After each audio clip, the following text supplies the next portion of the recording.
Welcome to the Convex Conversation with me, broadcaster Helen Fospero. I'm looking forward to introducing you to someone who is something of a medical miracle, and that's no exaggeration. Back in 2003, when New York journalist Jon Gluck was 38 and enjoying the joys of being a new dad to his 7-month-old daughter, he was diagnosed with a rare, incurable blood cancer known as multiple myeloma. And given the devastating news, he might only have 18 months to 3 years to live. 21 years on and counting, Jon has just published an unflinchingly candid, searingly honest book about his life, an exercise in uncertainty, a memoir of illness and hope. CNN's chief medical correspondent, Dr. Sanjay Gupta, describes it as an exercise in compassion. It's not just the story of how Jon has survived against the odds, dealt with being in and out of remission, but how his illness has affected and shaped every part of his life, from his physical and mental health to career, family, finances, and more. And more broadly, it's very much about coping with uncertainty of any kind, not just illness, and living a rich, meaningful, fulfilling life, no matter what difficulties you face. And I'm delighted to say that Jon joins me now from his office in New York. Jon, it's wonderful to meet you, and congratulations on the publication of your book. Thank you so much, and thank you for having me. You're very welcome. I'm sure a lot of blood, sweat and tears has gone into it. How did it feel when you first held that physical copy of your remarkable and obviously very personal story? It was a pretty special feeling, yeah, to be totally frank. It was pretty wonderful. I'm a journalist and I have a number of friends who've written books, and I've heard them talk about that moment, and I've seen their Instagram posts about it, holding the book up, or their unboxing videos when they get their first shipment. And I always thought, wow, yeah, that looks great. But like anything else in life, you don't really know what it feels like until you experience it. And having experienced it now, yes, I can 100% confirm it feels really terrific. Oh, I'm sure it does. Well, you're a respected journalist. You've written and edited for New York Magazine, Vogue, written stories for the New York Times, Washington Post. But this is your story. Give me a sense of what that was like to write, Jon, because I'm imagining that's very different to the sort of stories you normally write. It is. And it's interesting. Going all the way back to 2007, I wrote a short essay for New York Magazine about my illness to that point. And that was about 3.5 years in. And I had achieved my first remission after being diagnosed in 2003. So I got a small taste of what writing about myself and about this story was like. And the response was very, I have to say, very powerful and meaningful to me, and mostly from other cancer patients and people who've been through other chronic illnesses or just other serious difficulties in life, saying that they appreciated my telling my story and helping to normalize this kind of experience, and that they related to lots of it. Anyway, besides those responses, I also heard from some literary agents and book editors who asked me if I wanted to write a book. And I said, well, I've said everything I really have to say at this point, but I'll keep it in mind. Anyway, 16 years later, here we are. And I guess to answer your question a little more directly, that feeling stuck with me of the difference, what it feels like to write about something so personal and potentially moving versus traditional journalism. And I always wanted to come back to it, and then the opportunity presented itself. So what were the hardest parts, do you think, of putting pen to paper? It's interesting. I have friends who've written books that are more traditional reported stories and not memoirs. And I think that's a much more difficult job. You've done it yourself, chase down sources and set up schedules and have meetings. And maybe somebody isn't such a great source, or they don't have the information you were hoping they had, or they're not willing to give you that information if they do have it. One of the beauties of writing a memoir is I had most, if not all, of the information in my head because I'd already lived it. That's not to say there isn't a good bit of reporting in the book. There is about the science of my illness and about how people cope with uncertainty and other things, what it's like to be a caregiver. I write a great deal about that because my wife has been in that role for many years and had some really interesting research I came across on all those fronts. But that's about 20 or 30% of the book. 70 or 80% of it is my story. And because I've lived it, it was easier in some ways to report. On the writing side, I've worked at places, weekly magazines and daily websites, and I guess I'm used to going pretty fast. So I was so motivated, again, because it is my story and so personal and meaningful and important to me, that it helped me in those moments where I had writer's block or just didn't feel it. It was easier to overcome, I think, than it might have been in another case. So 16 years on from the article, what was it that inspired you to sit down and actually put a book together? So that had always been floating around in the back of my head. And then a couple of years before the 20th anniversary of my diagnosis, which was in November of 2023, a couple of years before that, I don't exactly recall what made me realize the 20th anniversary was coming up, but I did. And I thought to myself, first of all, what you might imagine, like it was sort of uncanny and almost hard to believe that I was still here. That was my first thought. My second thought was, as a storytelling device, that 20-year anniversary could give me a good ending to the book, because most cancer stories are stories of people who have other serious illnesses, potentially fatal illnesses. They end one of two ways. Either the person is treated and cured and hooray, or the person unfortunately doesn't make it. But either way, that's an ending in storytelling terms. And I didn't have an ending. I'm happy to say, certainly happy to say I didn't have the second ending. I'm not so happy I didn't have the first ending, and still haven't. But that made me realize a couple of things. One, it has now been 16 more years since I wrote that article for New York Magazine. And I did have more to say at this point, lots more, too much, you could argue, for my own taste personally. And that I now had this natural endpoint. And that's what sort of motivated me to go ahead and do it. Before you take us on this journey of your story, I have to ask, how are you at the moment, Jon? I appreciate that, Helen. Yeah, I'm doing very well. I'm in a full remission. I've been in and out of remission more times than I can count. And what basically happened is each time, starting with my initial diagnosis, my doctors tell me I'm sick. I'm treated with something that either puts me into a remission, hopefully a full remission or a partial remission for some period of time. Some of them have lasted as few as a number of months. Others have lasted as long as 7 years. But I've just gone in and out of remission and had treatment after treatment. And 2 summers ago now, almost 2 years ago exactly, I had a very cutting edge, what they call an advanced cellular therapy called CAR-T therapy. And that's been extremely promising in a number of cancers, but particularly in blood cancers, including the blood cancer I have. And so far, so good. It was a very difficult ordeal, almost along the lines of a stem cell transplant or a bone marrow transplant. And I was hospitalized for 3 weeks, but having come through that, it did put me into a complete remission. And that's where I am today. Well, I'm very happy that you join us in complete remission. And I know people have said to you in the past, even when you haven't been well, that you look great. You do look great. And sometimes with blood cancer, it doesn't always show. It doesn't always follow, does it, that somebody looks unwell? So I would imagine that's been an interesting thing for you to navigate during the times when you haven't been in remission. We're such visual creatures as humans that if we don't see outward signs of sickness or illness, we think someone's fine. And that's fine. That's the way we are. It is what it is. But it is true that there have been times where I've been quite sick, and I have had several rounds of chemotherapy over the years, and I have lost most of my hair, which of course is the number one sort of sign or symbol in our culture of being a cancer patient. But there have also been many treatments I've had, some of which frankly were more difficult than the chemotherapy, where I didn't lose my hair or have any other overt signs of illness. And those could be difficult times because nobody gives you any slack. Nobody gives you special sympathy. It's a small circle of people who know. But I worked through that time, and I rode the subway, and I went about my business. And to some degree, we like to have a little extra support when we're going through something difficult. And when it's not visible, that's not always the case. That's right. I like the fact that this book is not just about beating the odds so far, fingers crossed, in your cancer journey, but I think it's going to inspire lots of people in many ways, which we'll come to shortly. But take us back to 2003. What was life like at that stage before diagnosis, when you just had your baby girl? What were you up to work-wise, and how was your world, Jon, at that point? It's amazing. I was living a lot of the dreams I had hoped to live. I had gotten married 5 or 6 years earlier. My wife and I had at that time moved into an apartment together in New York. We're both journalists. We were starting out and doing reasonably well, certainly for entry-level people. So our careers were going well. We enjoyed our life in New York. We had our neighborhood restaurants and pubs and cafes, and we had friends from our new jobs, and we would all go out together and stay out way too late the way you do when you're that age. We had just bought an apartment together, our first apartment that either of us had ever owned.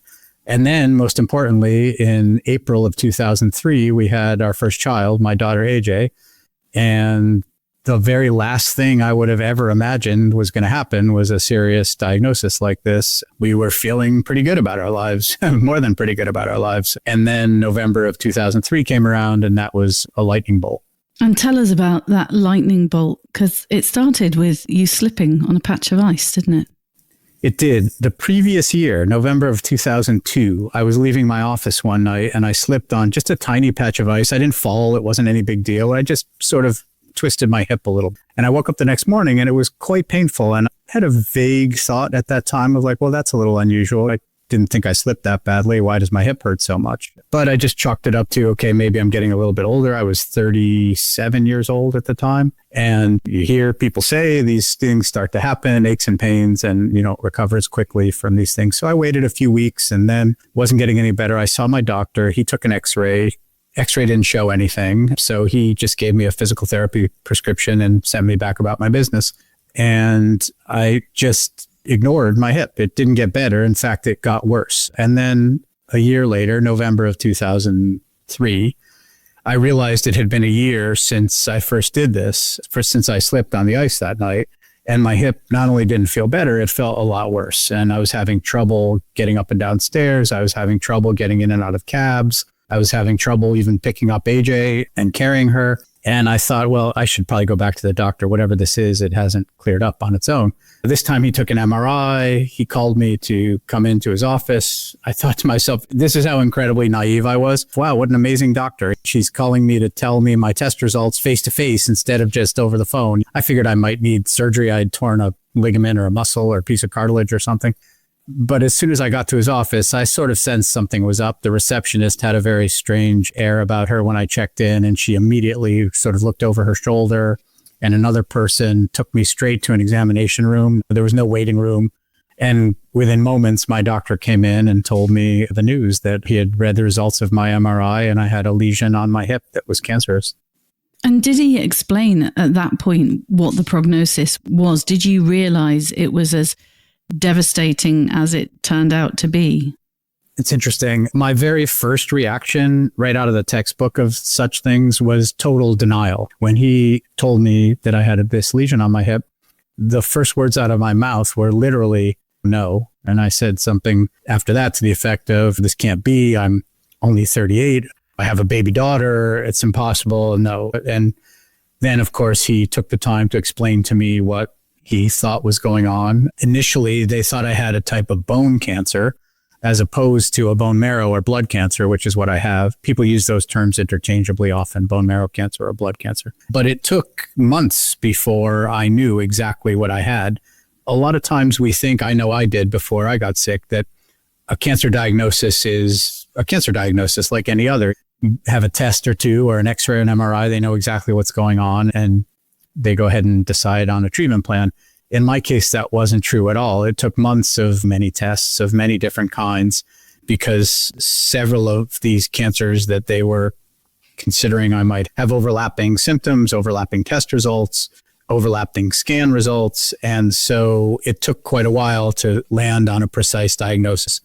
Once they had a precise diagnosis, I was directed to the proper specialist, and that doctor was the first person ever to sort of give me a prognosis. And that prognosis at the time was quite poor, that I might have as little as maybe 18 months to live or as much as maybe 3 years, 5 if I was super lucky. But that doctor, who was a wonderful man named Stephen Gruenstein, and in addition to being a great doctor, is a very lovely and warm-hearted human being. He said something to me all the way back then that was incredibly helpful, which was, there are a lot of new treatments in the works for what you have. And our goal is just going to be to treat you one thing at a time, put you into a remission. And there can be new things that come along. And I think we can treat you successfully. And that's not a pipe dream. That was his exact phrase. And I remember thinking that was just a wonderful thing to say. He wasn't providing me false hope. He was still being quite realistic, but he was providing me some hope. And hope is about as valuable a thing as you can have when you're in a position like this. I noticed that hope is in the title of your book. And I didn't know that you got hope as early as that, because I've had visions of you when I've been researching your story of you holding AJ, your newborn daughter, in your arms and trying to imagine as a mum what thoughts and awful feelings must have been going through your mind, because it's such a special time when you welcome your first child. I'm guessing late 30s, it probably seemed very unfair. And I wonder if you went through a whole range of emotions with perhaps hope somewhere in there. But did you feel anger, rage, disappointment, disbelief? I'm guessing you went through a whole gamut of feelings, Jon, at that point. Absolutely, all of the above. And my very first reaction was denial, and then anger came very quickly after that, and bargaining, all the Elizabeth Kubler-Ross, is that the right reference to the 5 stages of grief? I definitely had them all. And one of the things that helped pull me out of all that was my daughter, because as much as I was angry and had a lot of dark thoughts about not seeing my daughter grow up and her not having a dad and my wife having to raise a child as a single mom, and believe me, there were a lot of those dark thoughts and dark nights of the soul. But at the same time, I started thinking of my daughter, and I write about this in the book, as almost like a joy machine, that in the midst of all this darkness and difficulty, anytime I was playing with her, feeding her, giving her a bath, any of the things you do with a newborn, that was one of the few things that brought me back to my normal mindset, and not worrying constantly about cancer, and not worrying constantly about what the next test was going to be, or what the next test result was going to be, or what the next treatment was going to be, let alone a year down the line, 3 years, 5 years, what might happen. So having a small child was horrific because of all the dark thoughts I had about that. But it was also incredible because that was what kept me grounded and happy and positive. And I'd imagine your daughter and now your son are probably your 2 joy machines in life, and a lot more grown up than they were. I know your son wasn't born at the time, but obviously they're getting older now, and I'm sure they must bring you still a lot of joy and keep you going on this weird and wonderful journey that somehow the world picked out for you. Yeah, that's absolutely the case. And having my son was a whole story in its own right, because my wife and I had to make a very difficult decision that no couple, I think, ever thinks they're going to have to make when they're first getting together or thinking about having kids, which is, given that my cancer is not curable and it's always going to come back, and all the difficulties that entails, we had to have a very serious conversation, many of them over the years, about whether we wanted to go ahead and try and have a second child. And we were incredibly fortunate that we wound up having Oscar. And now he and my daughter both serve that same purpose in my life, as well as just being terrific kids and humans in their own right. So tell us, Jon, what multiple myeloma actually is. Yeah, it's alternately referred to as a blood cancer or a bone marrow cancer, and it affects your plasma cells, and it causes, like all cancers, an unnatural, unhealthy overgrowth of those cells. In the case of myeloma, it doesn't create what we think of as a traditional tumor, which are often called solid tumors. So a tumor in a breast cancer patient, say, or a testicular cancer patient, say. It causes lesions, which are more of a destructive force than a growth. So the lesions, in a way, the analogy I sometimes think of, although it's a bit blunt, is it's like an acid eating away at my bones. So from the inside out. So the marrow malfunctions, to put it in lay terms, and begins to eat at your bones. And that can have knock-on effects also. The byproduct of that is an overproduction of calcium in your blood system, which your kidneys can have a lot of difficulty processing. And then a lot of people who have multiple myeloma have extreme difficulties with that aspect of the illness. And until recently, in the scheme of things, there were very few treatments that worked even in the short run, let alone in the long run. And only through just an absolute miracle of timing have I been lucky enough for my doctor's initial prediction to come true. And there have been a lot of dramatic improvements in the care of what I have, every one of which has kept me alive. And I didn't even realize this myself until I wrote the book and put the timeline together in the way you would, in a very careful and detailed way as a journalist. But many of these treatments were only even approved by the FDA for use in patients like me, sometimes within months and other times within just a year or two of when I needed them. So it's been really uncanny. So you've been really at the cutting edge of treatment, and timing has been really good, hasn't it, for you to try these groundbreaking treatments?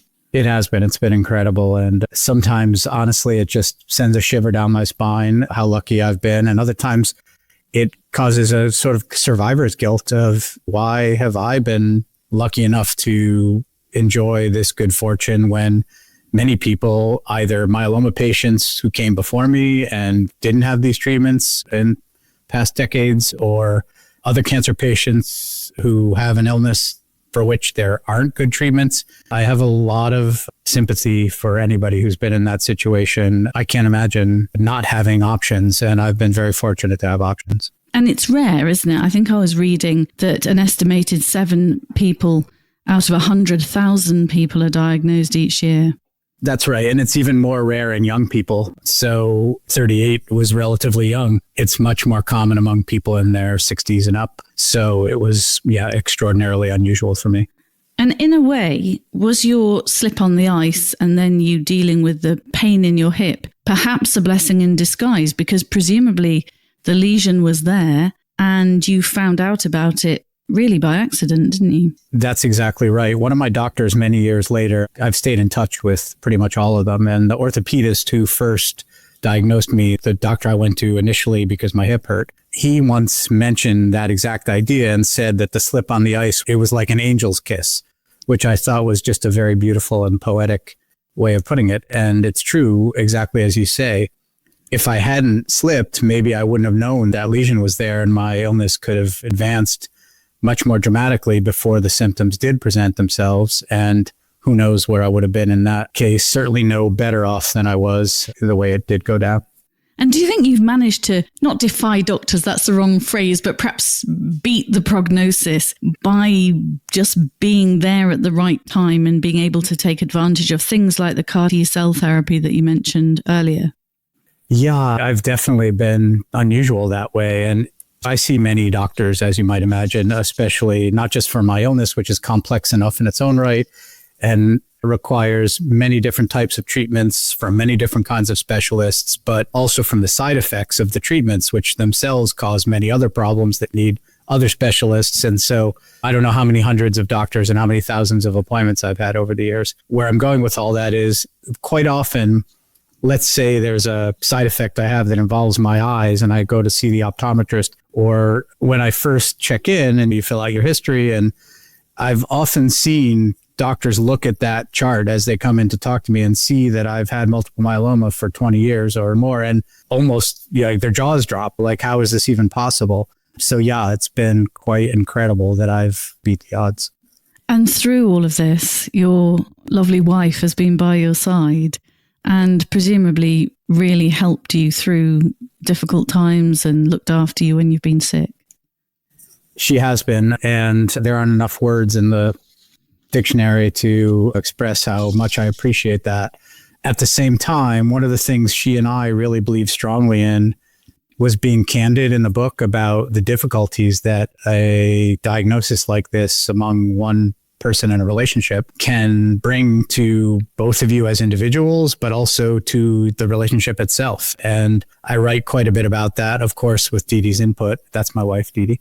And the Hollywood version of these things is that you get sick and your partner is this loving, caring, always smiling, sympathetic, at your side person. At least in our experience, that hasn't been the reality. The reality is that it's extremely difficult to go through something like this, and it places a tremendous burden on your partner. Even in practical ways, they've got to do more running to appointments with you and helping you with treatments in some cases, or taking on more responsibilities at home with your kids. And my wife works full time as well, so that was by no means easy for her, to say the very least. And then that's not even to get into the emotional effects, which are worrying about your partner. Obviously, my wife, in her case, lost her father when she was quite young. And we used to joke in a sort of black humor kind of way, like when they say you marry your father, this is not what we were hoping for or expecting, that she might lose somebody else who was very close to her unexpectedly. So there are many difficulties that came with our experience of this. And in our case, the way we got through them was my wife, to her immense credit, spoke up at some point and said, listen, this is awful. We're not happy. We're not getting along. We need to do something about it. We wound up seeing a very wonderful couples therapist who helped us learn how to get through this. And I'm not going to remotely pretend that from that point forward, everything has been sunshine and roses, but it's been dramatically better. And we've learned that it's okay to feel all these things and experience all these things and be angry or depressed. I think that's quite important. The book didn't sugarcoat it because it puts different stresses and strains on all of you and every member of the family. But also, you said that it's affected physical, mental health, your career, your family, finances. Can you give us an idea, Jon, of how that diagnosis just sort of seeps into all of your life and has a big effect on lots of aspects of life that before those awful words in the doctor's surgery, you didn't have to contend with? Yeah, absolutely. Cancer isn't just like a tactical weapon or a pop gun. It's a nuclear bomb, in that it has tremendous fallout beyond just the initial impact. And it's affected pretty much every aspect of my life. Just talked about how it's affected my relationship, talked a little bit before about how it's affected my feelings toward my kids. And career-wise, let's just take that. It's very challenging, to say the least, to be going through a diagnosis like this and still work in a fast-paced, high-pressure job. And at some point, I've been forced to sort of worry about, because I've been reasonably public about my diagnosis, does a future employer, when I've been interviewing for jobs, do they know? Is that going to affect their decision of whether to hire me or not? I've also had to worry in certain situations when layoffs were coming at different jobs. Is that going to factor into somebody's thinking that I have this issue? Workplace discrimination is the number one source of complaints to the Equal Opportunity Employment Commission in the US. So I don't have any hard evidence that anybody ever did that, but it's certainly something when you're in my position that crosses your mind. Financially and in terms of health insurance, my wife and I, again, I feel very fortunate, and I'm aware of how lucky we are that we've had good insurance.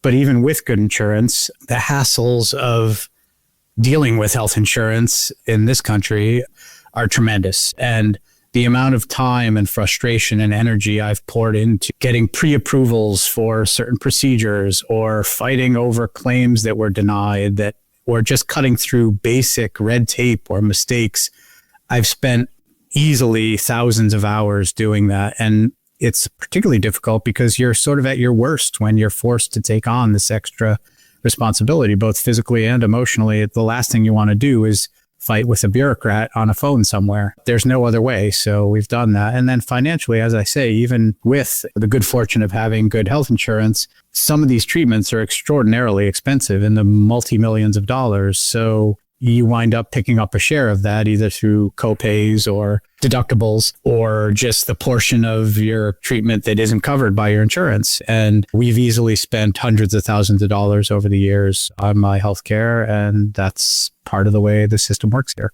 And that's just another strain to add to things. Often people say, don't they, in life, that you can have hundreds of small worries and everyday problems in life, and you get a life-threatening diagnosis and you have one worry, and it's your health. And I've often heard those words from people who are trying to say, live every day with gratitude and make the most of your life, because the moment you get a diagnosis of something like cancer, and with yours, it sort of gave you a shelf life, which wasn't very encouraging. But it's true, isn't it? All those sort of day-to-day things we all stress and worry about, I would imagine, just melt into the background because you're trying to stay alive and deal with everything that's connected to that diagnosis. It's absolutely true. And one of the interesting things that happened to me was, prior to my diagnosis, I was prone to panic attacks, and I had been seeing a therapist to treat those panic attacks. And for the most part, they would come out of the blue. It wasn't always in an obvious situation. Maybe you're giving a public speech or something. It would happen to me randomly at the movies or at dinner. And I was being treated for that condition and making progress and feeling better about that. And my panic attacks were getting better, becoming less frequent. And then strangely, after my diagnosis, soon after, within a year, they all but disappeared. And I think it's because I didn't have that free-floating anxiety that we all have. I had something very real to focus my nervous energy on, for lack of a better term. And then besides that, everything you say is true. I worry a lot less about small things. A colleague at a previous job used to tease me. She gave me the nickname Mr. Reasonable because nothing could really bother me at work. Deadlines or story pressure, people would come to me with difficulty like that very often because relative to the other things I had going on, for me, those problems don't bother me as much as they used to. No, I'm sure they don't. And how have you coped with the uncertainty and presumably the angst and fear that's come along with it? What have been your coping mechanisms, Jon? Yeah, I did quite a bit of research into this subject for the book, and I came across a woman who is a sociology professor at the University of California, Riverside, and her name is Kate Sweeney, and she has made it sort of her life's work to study people in these very high stress situations, like receiving biopsy results or getting the results of their bar exam to see if they're going to be able to become a lawyer after 3 years of and $1 million worth of law school. And she has found some super interesting things. Basically, her conclusion is humans are incredibly bad at dealing with uncertainty. So they did this test where people were divided into two groups and told that they were going to receive a small electrical shock, or that they may or may not receive a small electrical shock. And some huge percentage of the people, long before just a matter of minutes had passed, just said, you know what, just go ahead and give me the shock, whether I'm in that group that's supposed to get it or not, because I can't stand waiting and not knowing.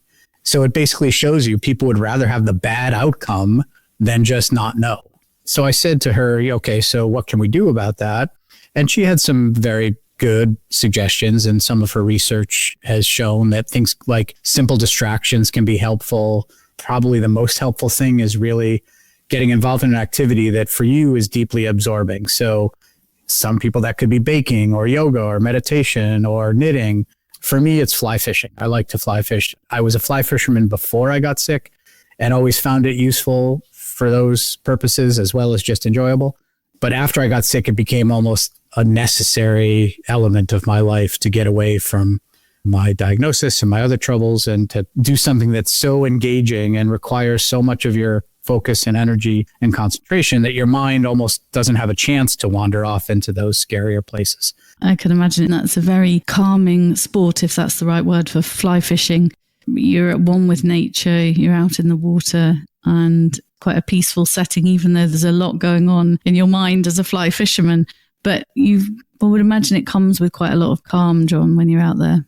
It does. And I think a lot of people get the same benefit from just hiking or walking in nature, or for that exact reason. Being in a peaceful setting is calming in its own right. And usually wherever you're fishing is a peaceful setting of exactly that sort. And then I said to Kate Sweeney, the researcher, how do you deal with your difficulties? And she said, well, it's funny. People always ask me that because I'm supposed to be an expert. And she said, I don't deal with it very well myself. And I said, well, that's sort of depressing. You know, isn't there something better I can recommend to my readers? And she often thinks of it that way herself. But where she comes out on it is just by sharing the idea that dealing with any kind of anxiety, certainly something as serious as the kinds of things people who go through a diagnosis like mine go through, just knowing that everybody struggles with it can be helpful, that then you don't feel so alone. You don't feel like you're the only one who's quote unquote bad at handling it, and that people find a lot of peace in that. And I have found that's the case as I've shared that information. I felt it myself when she told me that. And it is helpful to know that it's something we all struggle with. In the darker times, because you alluded to some dark times at the beginning, what were the key things that helped you pick yourself out of those darker moments?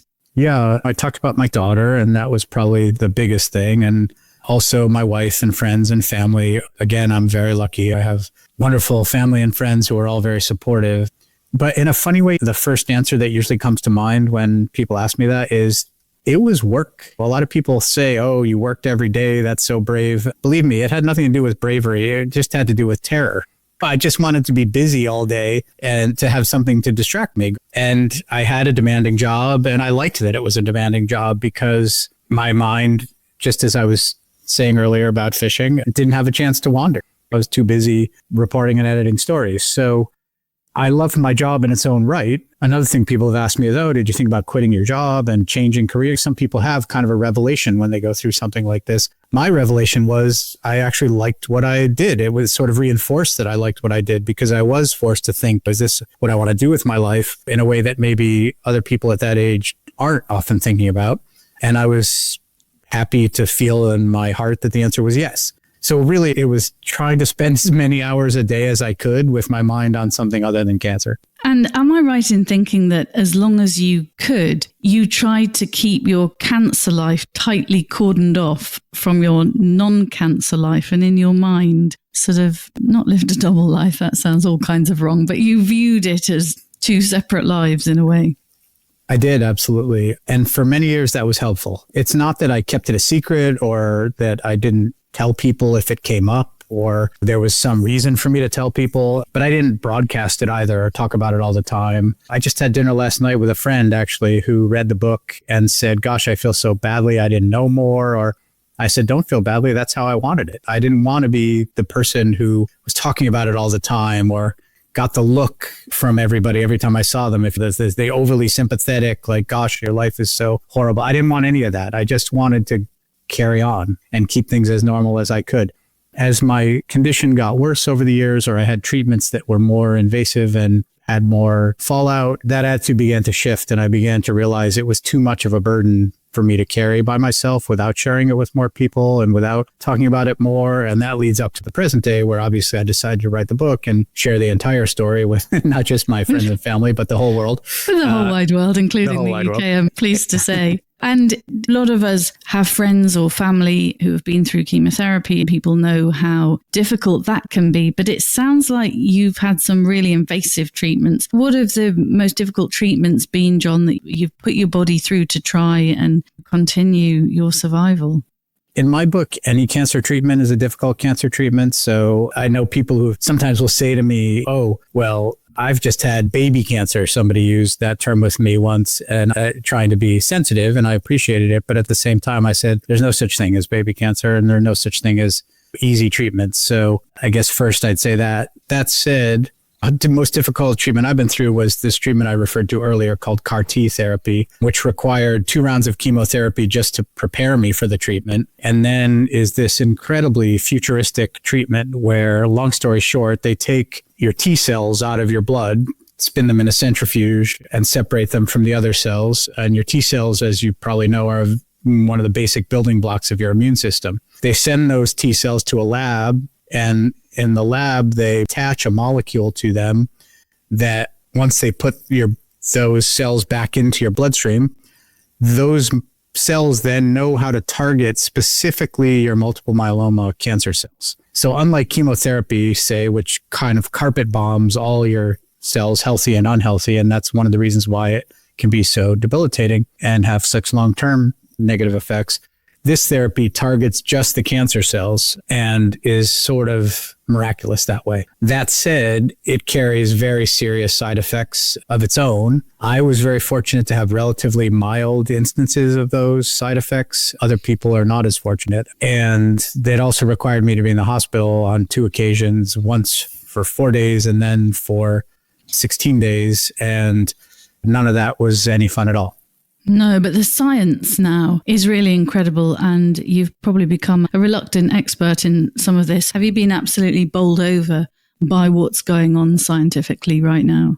I really have been. It's almost more than I can process because it's so personal to me, and I'm not a scientist to begin with. I'm a journalist, so some of the stuff as I researched it was difficult for me to even wrap my mind around. It's so complex. And also, I did quite a bit of research on the history of cancer and cancer treatments, and watching that progression over the centuries, really, because I sort of started at the very beginning, and watching the curve of improvement go from virtually flat for hundreds of years to sort of straight up into the stratosphere in the last several decades is miraculous and incredible to sort of stop and recognize, and very hopeful for all of us who've been through this and anybody who might go through it in the future.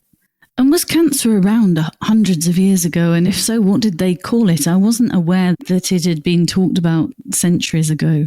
I wasn't either. It was around thousands of years ago. There's literature from the ancient Greeks about cancer instances and treatments, primitive as they were. And there have been archaeologists who have discovered bones at archaeological digs that seem to have the evidence of early cancers dating back thousands of years also. So it seems like endemic to the human species, probably from the very beginning. But of course, we understood next to nothing about it until relatively recent history. And was it called cancer in those days? I'm forgetting the exact origin of the term, but it has to do with the word carcinos in Greek, I believe, which has to do with carcinogens in modern English language. And the roots of that trace, I believe, to the word, if I'm remembering correctly, crab, as in like the pinching pain that the illness can cause and the way it can creep up on you. So yeah, even that history, just the linguistic history, was interesting to learn about as well. I bet it was. There's a very moving passage in the book when you describe how you told AJ when she was 11 years old, and then a short time later, your 6-year-old son, Oscar. Tell me a bit about AJ. She was there from the beginning as that baby in your arms, but that must have been something that you'd thought very long and hard about how you were actually going to do it and what you were going to say. Yeah, I've made it this far into our discussion without choking up, but you've got me on the brink. So oh, sorry. It's okay. No, Take a moment if you need to. Perfectly okay. It happens every time I talk about my kids in this context. Yeah, one of the things among many that was difficult for me and my wife was figuring out when and how to tell our kids. My daughter, AJ, was only 7 months old when I was first diagnosed. Obviously, we weren't going to tell her then. And we talked to many people about it. And I learned an interesting concept during those conversations, including therapists and other families who'd been through this.